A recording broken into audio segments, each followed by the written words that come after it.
Hello everyone. Today we will talk about how to fix the app of Threads.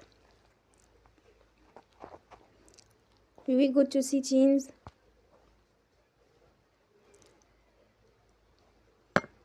then we click on apps. After that you will search the app Threads and you will click. Then you will on for stop. After that you will go to storage. Then we click on clear cache.